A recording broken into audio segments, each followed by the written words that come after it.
And with that right there. Two things. If you eat that fruit in the middle of the garden, you are going to know good and you are going to know bad. And where is the apple? In the middle of the tree. In the middle. And we keep saying apple, apple, apple. It has nothing to do with the tree, nothing to do with the roots, nothing to do with anything. But human being. Human being. Human being. Human being. So the apple is our, our God-given, reproduction system. Because it's in the middle of human being. Yeah. Look at where the breast is, and look at where the woman who is, and where man who is. It's in the middle of the body, the entire structure. All right. I got it. So, and that breast there is just the food, or because Yahweh knew that there was going to be something coming from out of what Eve did. So, Yahweh is so wise. He's the wisest, all right? So, he put the food already there on Eve. So, since you did this, it's going to be painful, it's going to be bad, it's going to be good. Yeah. But guess what? You are my child. I can't neglect you. So, he put the food right in her chest, which is the milk. So, whatever come from out of it, how all of these things started functioning together? It started functioning together. And it started working. Yahweh is prepared for us anyhow. That's why we don't need to really worry when he said don't worry. Because that's why he said whether good or bad, don't worry. You've already done the bad. So what are you worried about? And you already got the good. So what are you worried about? Yeah. I think we're scared because the devil will come again and come and entice us, they come again and put us in trouble. I think we are afraid because we are already knowledgeable about something, so that's why we are afraid. That's what's happening to us. But let me say, King, very brave. Yeah, King was brave. Evil in him already. He started it because the devil had planted that thing into him. You see how he challenged Yahweh when Yahweh asked him, yeah, where is your brother? And the answer he gave. And that was not a brother either. Because I was saying that was not a brother. That's why he asked. That's why he answered that way. That the demon was talking. The demon was talking to King.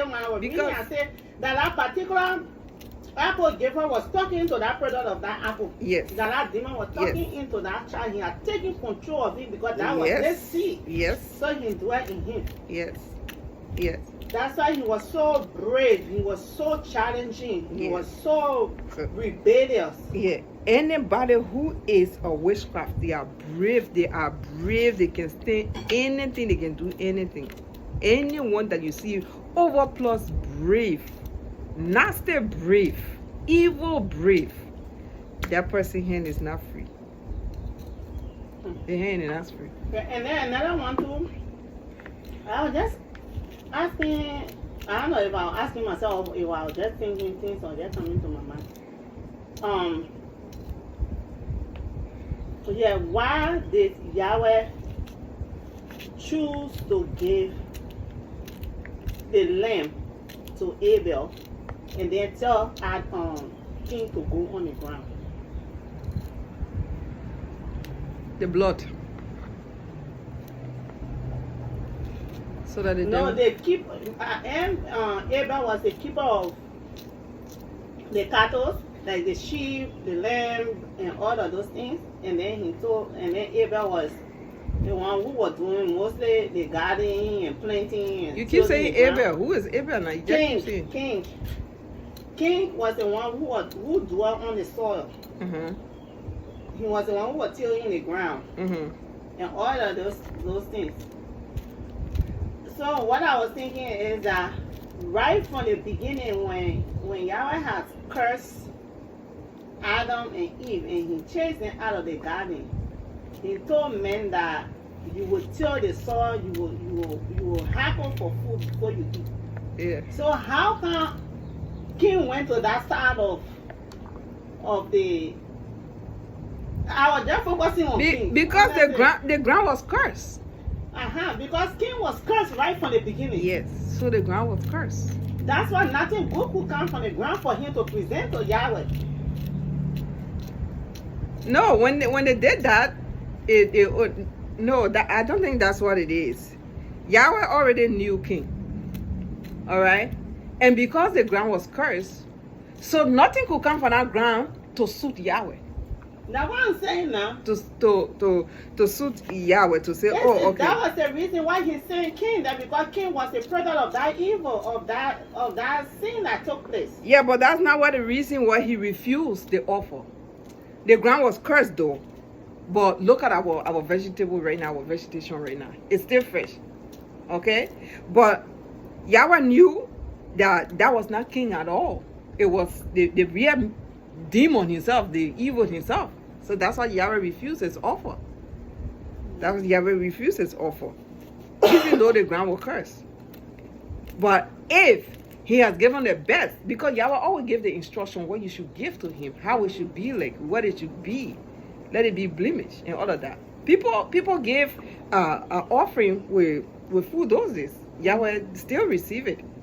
But he knew the heart that he was working with, that was coming towards him. He knew the evil himself was the one who was giving that. He was still into king. You see? And Yahweh used to refuse on other people who brought cattle. That they did not do a good job. By bringing sick cattle, or he took the last and brought it to Yahweh. Yahweh sees all of that. So he will refuse it. He refused it. So even if Yahweh cursed the ground. So why are most denomination or churches or whatsoever these days, because we know most of those gifts and things, and I go to churches and now and then, it's not really gift that or instruction was given or it's blemish. Are those gifts being accepted or they are not being accepted? Sister, Yahweh is not in the church no more. So whatever they do, they play. Yahweh in the heart of everyone now. And where believers are, that Yahweh know the heart, all of them, they yoke together, they are one, praying in oneness. Yahweh is in that group also. Because he's in every individual heart now. You choose, to live him. Yahweh is not in these buildings no more. He's not in the buildings no more. His spirit has left churches. His spirit has left, places. His spirit has left everything. It's just not in our heart. Individual, in our heart. So a group of believers that Yahweh have anointed on a building or edifice or somewhere, Yahweh is there. That's why he said, wherever you gather to worship, whether 2 or 3, I am in your midst. That means to say, when you guys are in accordance with him, you're spiritually filled, and he's connecting with you in spirit and in truth. He's in that environment. If you were in church, he would be in a building you call church, or that edifice you call church.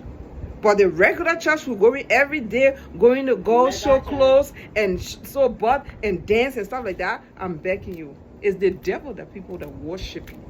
It's just the truth. It's the fact. I mean, I go to church, but everybody you see in our church, there are people who are there with their whole heart, and they are still searching. They are there going to witness because they have to group and they can't do it by themselves. It's not easy for you to just, have church by yourself. So they keep going, but they have that doubt. They have that thought. Is it right? You see? So when you come into those, to the conclusion of, where am I? Is it the right place? Is Yahweh already here? He's telling you to get out. He's telling you to find him. Find him for yourself. Find him for yourself. Yeah, find him for yourself.